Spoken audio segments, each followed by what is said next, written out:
Welcome everyone to the UMass Dartmouth community. It is such a pleasure to be here with you today. And as Shelley stated, I am the director of the Center for Access and Success, and we work with our students with disabilities and chronic health conditions on campus to provide academic accommodations in their classes.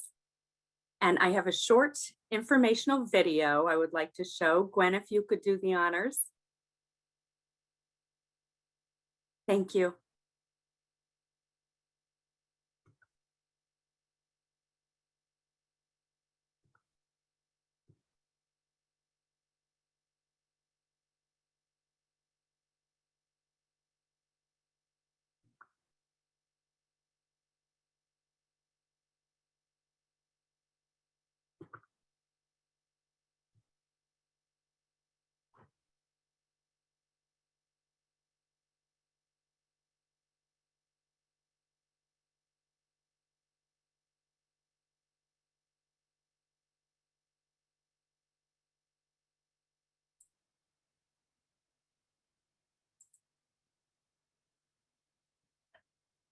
I think we may be having a technical difficulty with sound. Can you not hear anything? I can't hear anything. Can others hear? I cannot. Okay, I'll reshare. All right. Thank you. I didn't know if it was just me, so I didn't mention anything. Thank you, Right. Shelley. That's why I wanted just to check to make sure everyone gets the full experience. Thank you, Gwen, for helping us with this. Yeah, no problem. Hey, there we go. Earnings off.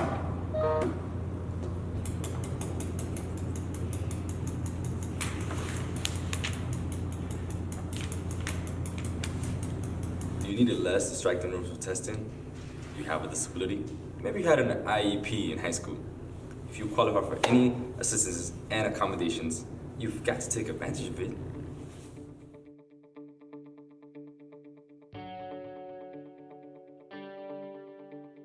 The Center for Access and Success works with students with documented disabilities to provide academic support and accommodations in their classes. Accommodations are determined on a case-by-case basis. The most commonly used accommodation in college is extended time on exams in a reduced distraction environment. Also, audio recording lectures to supplement your own notes in class is frequently used. UMass Dartmouth Center for Access and Success is unique in that we offer one-on-one meetings with our graduate assistants to work on things like organization, time management, meeting deadlines, and test anxiety. The Center for Access and Success is bound by self-disclosure law. Even if you sent documentation to admissions for an SAT waiver, you still must reach out to us for accommodations. Due to degree and course requirements, some accommodations you were afforded in high school may not transfer to college. To schedule an appointment, please call us at 508-999-8711. Our normal business hours are Monday through Friday, 8 to 5. For any additional questions, please visit our website. The website is very beneficial as it talks about accommodations, differences between high school and college, apps to help you succeed, additional resources on campus, and so much more.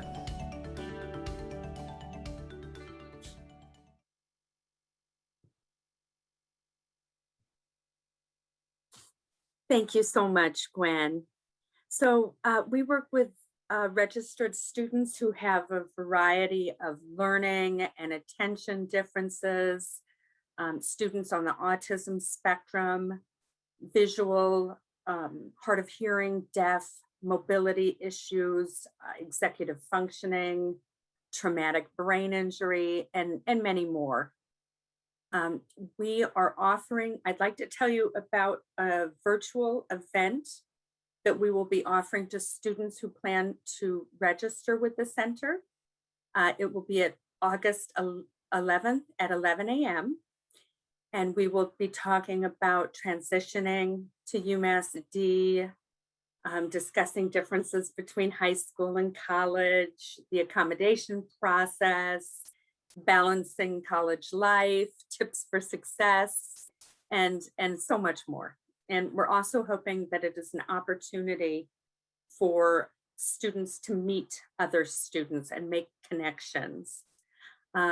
Please direct your student to our website to get more information for this and to register.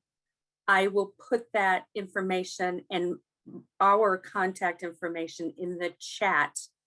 There's also a wonderful section on our website for families, information, to help support you and help you support your student. And again, I will put that information into the chat.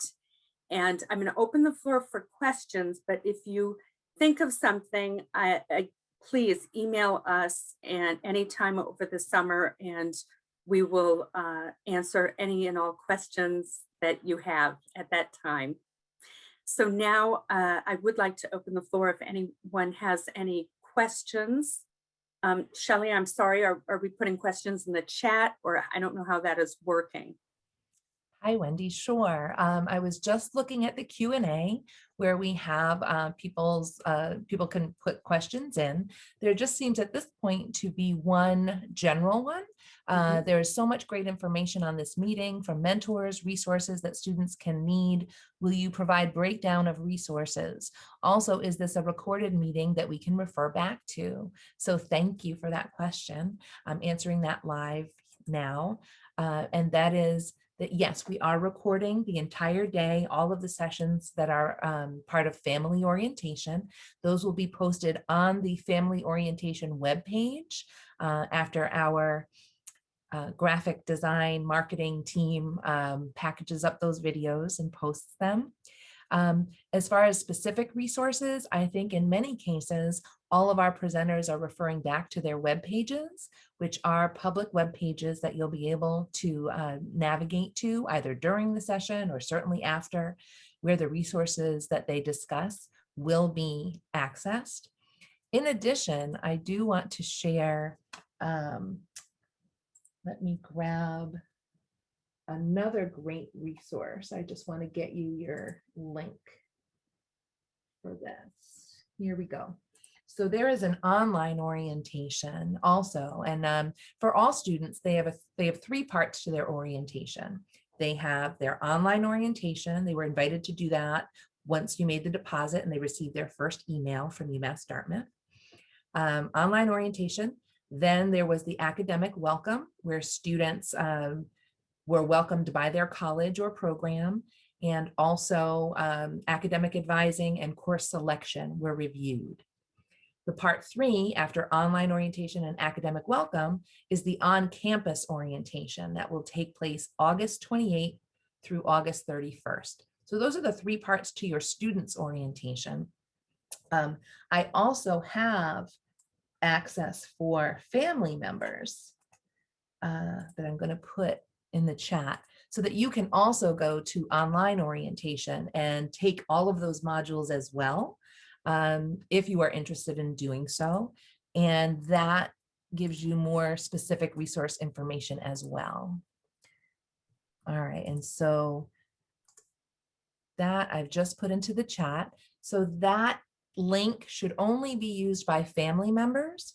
Students need to go in through the portal to take online orientation so that they will get credit for completing that. And I see that Wendi has, okay, so that was for panelists. So we are going to also, so that our attendees can see, this is the email for the Center for Access and Success.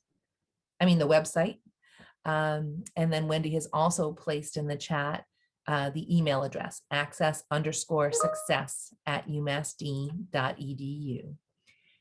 So let me just check one more time, Wendi, to see if we have any other additional questions. Okay, and we do have one more. Okay, regarding a student on the spectrum having attention challenges, but for now is not interested in exploring accommodations. Can this student explore that later? if he changes his mind. So Wendi, why don't you grab that one for us? Absolutely. A Okay. student can decide to avail themselves to the office and seek accommodations or support of, perhaps a student doesn't necessarily need any accommodations in their classroom, but would like to meet with a graduate assistant weekly to check in, to work on, maybe they don't need help with time management, but maybe need help with navigating the campus or support with checking in on how they're doing, or test anxiety, or something not necessarily related to accommodations in their classroom, but just more academic coaching support from our graduate assistant. And yes, a student does not have to register right away with the center, but can decide down the line, this semester, next semester, that yes, indeed, they would like to avail themselves to the center.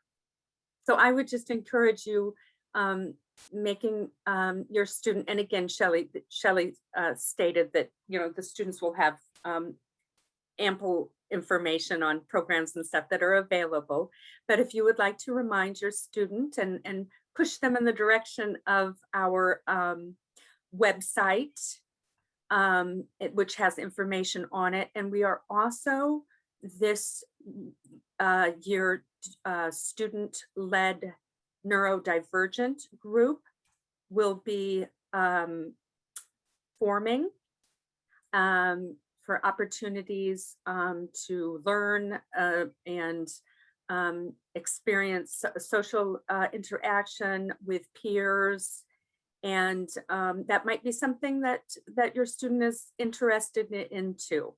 So if I just encourage you to push your student into our website just to check things out and see if that's something that they're interested in pursuing. Great. Wendi, I do have another question in the Yes. Q&A.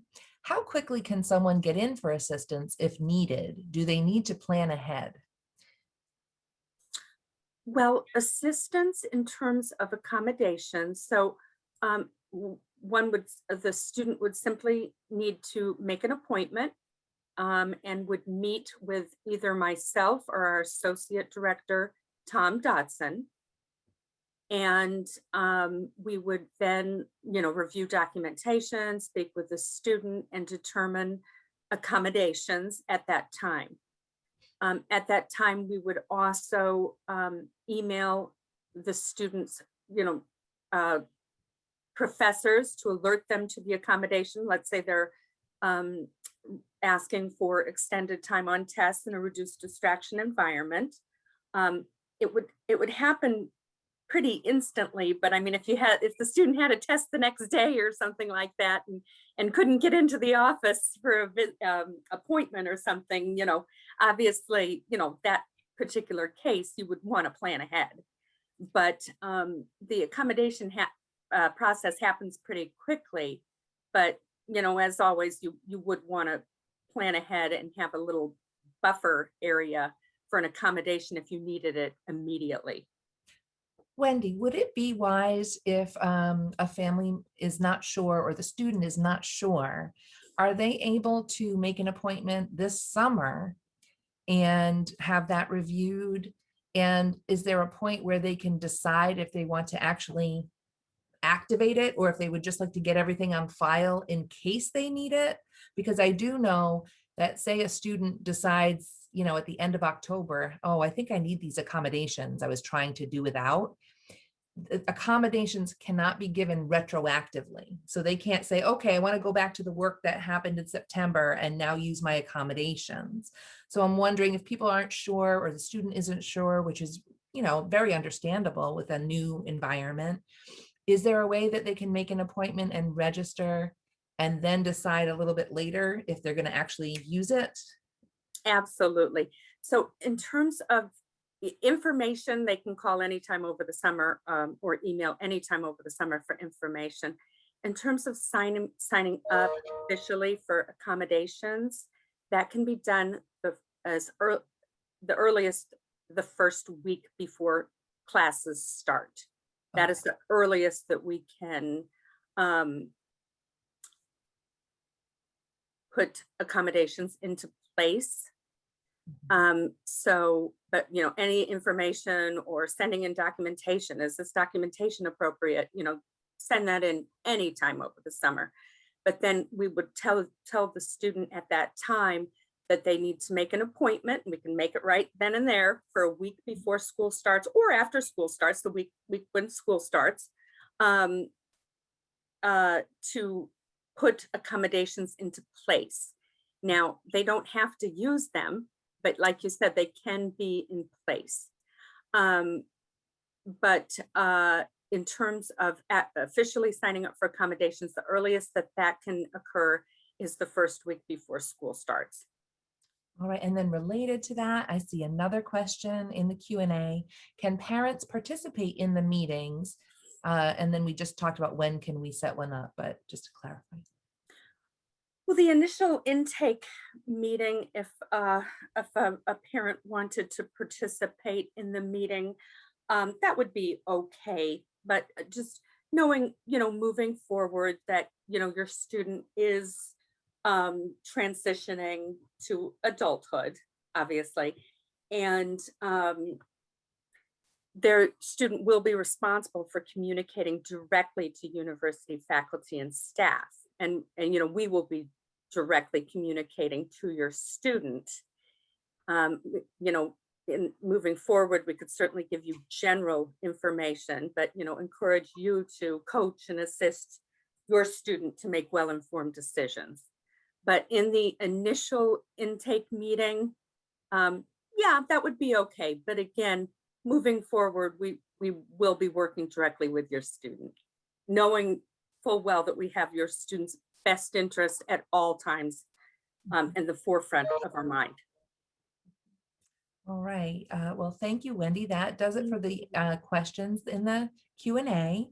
I know that folks can stay connected with you again by going to the website that's in the chat or emailing you, which is also in the chat. We want to thank you for spending time with us today. Please send my best to not only you, but Tom and Sonia in the office. You've got a great team, plus those grad assistants and student employees. It's a great place to work as well if your student's looking for campus employment, I think.